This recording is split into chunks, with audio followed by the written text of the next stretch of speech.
you define your variables this way. So there are 10 characteristics that are used to define a variable, just like you've seen. These are 10 characteristics. 1, 2, 3, 4, 5, 6, 7, 8, 9, 10. So you're going to see these are 10 characteristics for us to define a variable.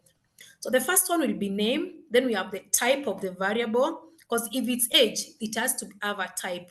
Is it a string? Is it a date? Is it a what is it? We are going to be looking. Then I'm going to see the width. What does it mean? The decimal, the labels, the values, what is missing, column, align, and measure. So the first way to define your variable is name. This one will mostly be from what is in your questionnaire. So we also have how to define variables. One, it must not be more than 8 characters. So you have to make it shorter so that the system gets to understand. But it has to be exactly from what was in the questionnaire. If it's age, ensure it's age. So it must have a unique name, especially from what was designed in the questionnaire. Not more than 8 characters, no spaces. The first character cannot be a number, and it must be very unique. So what to encourage when using SPSS is that we try to give meaningful variable names. They are supposed to be describing the characteristic. For example, if it's age, if it is sex, if it's gender, level of education, race, and all that. But you keep the names consistent across the files. We're going to see that. So that's how you put the name. We'll be looking at it from the software directly. Now, you have to follow this. Don't have, if you put spaces, it shall not analyze, neither shall it even accept from the system. It should not be more than 8 characters. It must be, cannot start with a number. So that's how you define a name. The next one is a type. The next variable, the next way to define a variable is the type. For example, is it numeric? For example, age can be numeric. It's numerals. Mostly it's used to define this categorical data. We also have string. String is just another word for words, just the alphanumeric content that will be input in your questionnaires. Then we have date. These are the most common types that we'll have. We have others that are not very common, but they can still be used. So if you want your data to have comma, dot, scientific notations, dollar, or custom currency. But for most of the data, we'll be looking at the types as numeric, string, and date. Numeric is where we just have numerals. String, we have word, and date, just the normal dates. So you'll be able to define characteristics. If it's age, is it being written as numeric or is it being written as words? So you have to define it for analysis to take place. Now, these are the most common ones, as I've said, numeric variables. These are things like that. They measure quantity like height, weight. They define things like size and all that. Alphanumeric characters. These are like, what's your race? You put India, whatever race, language, religion. Those ones will fall under string. Then the date will be clear. Now, this is it now. If you can look at what is on the screen, we're looking at the variable. Right at this time, we are trying to define variables. We are trying to define variables here. The first one is name. For example, we wrote ID. The ID. Maybe you will need to mark what questionnaires come. You will need to mark them uniquely. If they've been returned 80, you will probably need to mark them. So questionnaire ID or something. So it will come as numeric, maybe. Look at age. Age is going to be numeric. We are going to see what width we mean, what width decimals mean. But at this time, we are trying to see. You could have something else like race. Race at this time will not be numeric. It will be what? What have we said? It is going to be string when it comes to type. So you're going to choose specifically on what your variable is. Now, after that, this is how it will look like. When you click type here, this is what it will give you. This is what it will give. To give you numeric, comma, dot, scientific notation, all that. So you'll be able to choose what you want. But at the same time, we have width. We have width and decimal places. What do they mean and how should you input that? So width means, shortly, It's just the maximum number of characters to be allowed for each response. What is the maximum number of characters that you want? Mostly 8 is always very okay. But if the age your people maybe are up to 100 years, you can put 3 or you can put 2. So this one will depend. How many decimal places do you want for that variable? For example, you may not want to have age and then you've put a width of maybe 8. It may be too much because you've said the maximum of characters. So how would age have 8 characters? So probably 2 would do or 3 would do. Decimal places, how many decimal places would you want your variable to have? Mostly 2 works well. Sometimes you may actually not need a decimal place for age. You're either 7 or 8, you're either 20 or 21. We may not need the decimal place, so you may do away with it. At this stage, we're just trying to define variables. We shall be defining them actually from the system.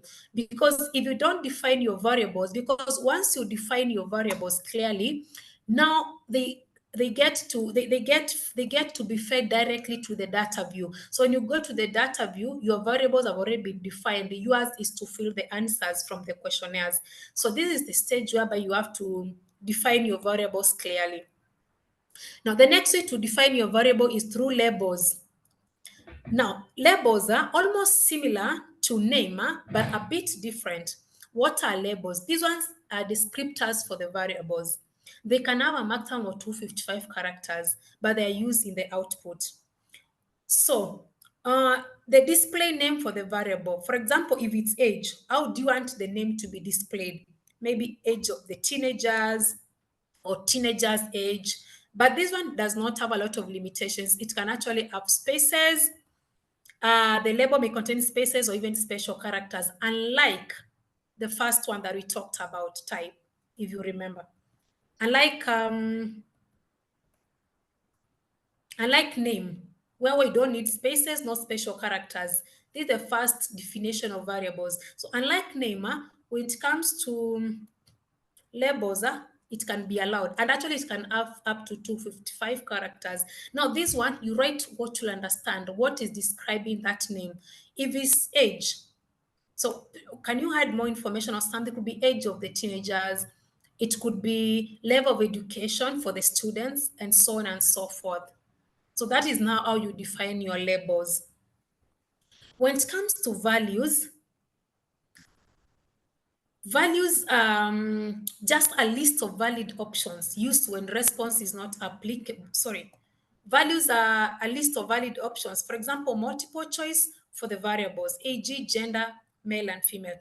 So in your questionnaire, you may not wonder, like when you're asking people, what's your gender? You may not want people to write either male or female. You may actually write for them 1 to be male and 2 to be female. So when you write that, it will be actually easier for you to analyze. So we are going to be seeing how we input values. So not all variables may need values, but some, if you want to categorize, for example, you may need to understand things like gender. You can actually categorize level of education. Is it post-secondary education? Is it secondary education, primary education, or non-formal education? So this variable is what is used to define such for easy analysis. Missing is just used to refer to values that are missing. For example, someone puts not applicable, that's where it goes in. So values being used when response is not applicable or when it's not answered. So that way it comes in. We also have columns and a line. So the width of the data column for this variable, like in number of characters, does not affect the data. So the column will just be the width. You can adjust it to what you feel like, as you are going to see. And a measure. Now, measure here is what we have to get clearly. Is the last defining variable. So we have like 3 major types for measure. We have nominal, we have ordinal, and we have scale. So scale variables, these are the numeric variables. For example, what's your age? Those ones will be numeric variables. So things like measuring age, distance, weight. So when you get to the measure, you'll put scale. For example, what's your age? That will be scale. But now we have ordinal and nominal that are almost the same. So qualitative variables whose categories represent a level of the variable being measured. For example, if it's you have a question for example, like what's your education level? What's your level of education? So mostly are the ones that are rating scale questions. So these ones will put them under the measure of ordinal. While for nominal, these are still qualitative, but they do not represent any rank. There is no ranking. So in ordinal, there is ranking. In nominal, there is no ranking. But both of them are not actually quantitative, they are qualitative. In ordinal, there'll be ranking. But in nominal, there is no ranking. That is actually the major difference. Before we move on, allow me to just come to the software a bit so that we see what that variable is. So this is the software actually. This is the software. So this is the data view and this is the variable view. I input some little data here. We can actually repeat the data. So when you get this software from your end, it will have no data. So for variable view, when you have your questionnaires, for example, in this questionnaire, like 12 people or 10 who have submitted this questionnaire, like age, they have given their age. So these ones will be my variables: age, level of education, marital status, number of children. So my first variable, the name. Remember we said the name. So for my first variable from this questionnaire, my first variable will be age. So I'll come here and input age.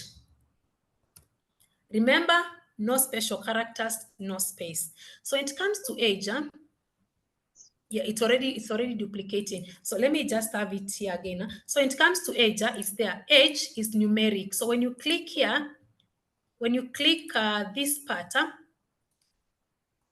it shows numeric, comma, dot, all that. So age is numeric because it's terms of numerals. So you'll click numeric and then you click OK. So what is the width that you want to have? Sometimes they'll give default of 8, but age, we may actually even need like 2 or 3. 3 would be okay. Yeah. But for teenagers, even that will be more. We can just have it up to, sorry, for age, we can have it up to 2.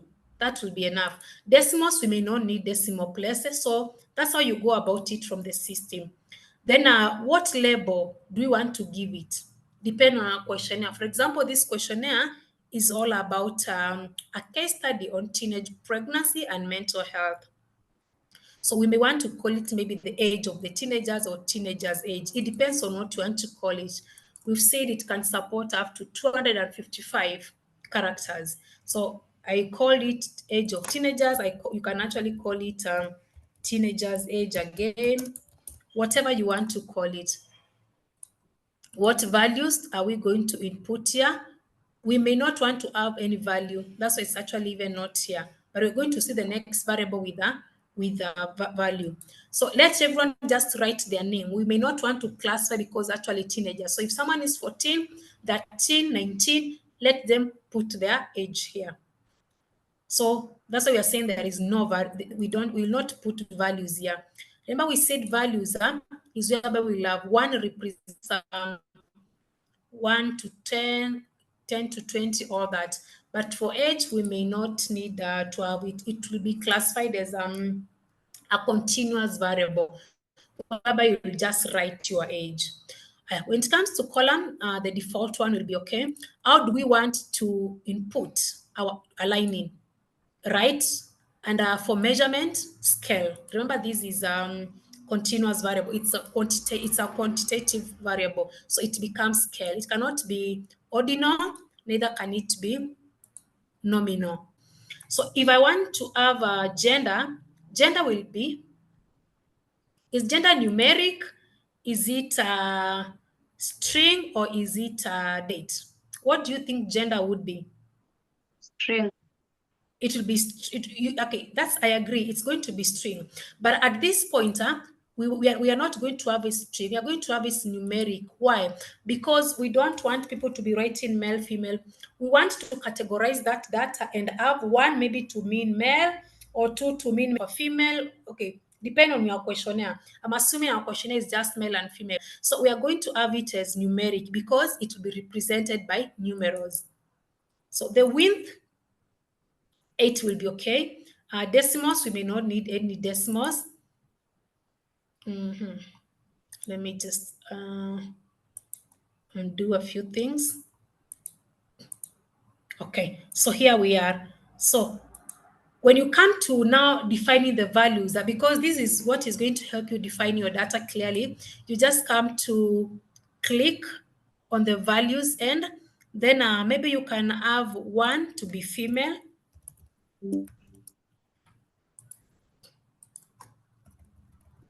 You can have one to be female. We could actually have male, just for the sake of understanding. So if you want to add another one, you actually click 3. If there was another type of gender you would want to add, you add it here. But now, right now, we only have 2 genders. You can actually have that. So you click OK. When you click OK, it shall be reflected in the values and right? So for the missing, it will stay like 9. The columns, 8 is still okay because it can even be smaller than that, whatever you want. Because remember what you've said about columns. Then how do you want it to be aligned, right or left? Then now gender, when it comes to the measure, is it because it's not going to be scale this time round?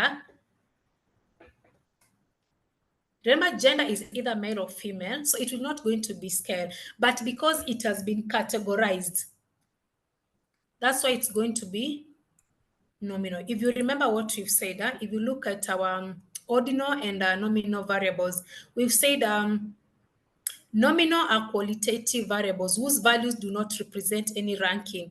So for example, sex, there is no ranking at all. So that's where actually gender lies into. What's your sex? But for ordinal, there are things like the things that actually have a rate, but you cannot rate whether male or female, but you can rate what's your satisfaction level, what's your education. So in this case, gender will become a nominal variable. So when you come here, we are going to have it as a nominal variable. That's how we put it as a nominal variable. Something like the number of children. If it's number of children, number of children will be numeric. We leave it open as a continuous variable. Someone will input the number. So the width can be maybe 2 or 3, whatever. But you cannot have more 12 children. I think maybe you can have 2.